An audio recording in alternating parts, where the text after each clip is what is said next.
Here's one that asks, can women follow a dead body to the grave? I'm sure you're talking about the Djanazija. At the time of the Prophet ﷺ, the women had very bad habit. Very bad habit. In some countries I visited, some women still do this today. Is that when somebody dies, they scream and holler and wail, tear at their hair, rip off their hijab, they go crazy. And it's some of the times, in one country I visited, they pay women to go do that for them. Yes, I don't want to say it was Maghreb, but oops. Anyway. See, no, I'm telling you the truth or no, stop me if I'm wrong. Some people do stuff like this. But it's totally wrong in Islam. And here's why. Please understand the hukm behind this. What is hukm in English? Wisdom. Wisdom. Yeah, exactly. I tried to learn Arabic, now I forgot my English. Alhamdulillah, I keep getting the good answers from the sisters too, by the way, you understand. But during the time of the Rasul Sallallahu Alaihi Wasallam, these women did that, and he said that the man in the grave is being punished for these women who are doing this. Now, in Islam, we know nobody is ever punished for what other people do. So that would be a contradiction unless you understood the meaning. Nobody is punished for what other people do. Isn't that true? Especially a dead person. But he said it, and it's a good hadith. The meaning was that he had not stopped them from doing such things while he was alive.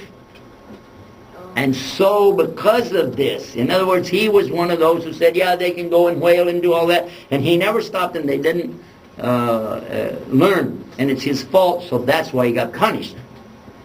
The wailing and the screaming at the death of a person indicates a very bad opinion of Allah. It means you don't accept Allah's qadr. The correct thing to say at the death of a person is, Inna lillahi wa inna ilayhi raji'un. That's in the Quran.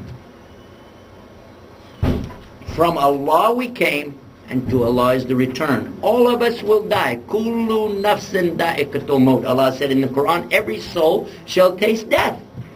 Are you trying to escape that? No. And when somebody dies, that's it. That's the end of the game. And you must help them. They can't help themselves anymore. You have to clean their body. You have to wrap their body. You have to carry them to the grave. You have to give the fragrance in there. You have to put them in the right way. It's up to you to be strong now and patient and be working together with each other. Be tolerant of each other. Do your best and pray for that person. Is that true or false? So how is it, and a woman is there going, in the middle of all of that. So that is why the scholars said, because the Prophet ﷺ said it. But if the women would just, crying is okay, by the way. Even the Prophet ﷺ cried at the death of his son. He cried. I think his son, this was Ibrahim. When he was holding him, was it right? He was maybe 4 years old, 3 years old, something like that? 16 months. Only 16 months? And he died in his arms, something like this. So crying is not the problem. It's not that kind of crying. It's the crying out, the wailing, the disparity of, oh my God, all these things of, and why did this happen to me, and oh my poor, my husband, my baby, whatever. It's not Islam. It's a form of shirk. And that's why it's disgusting, and that's why the women don't go. But if the woman, the women are going to be in control and they want to go for whatever reason, I don't know, you shouldn't stop them. But if you know by letting her go, you're going to have all the other women go that wail, you should tell her, maybe it'd be better. Just stay in a car, or, because otherwise we're going to have a big problem. The community starts fighting over it, you divide the people up, and that's even worse than anything.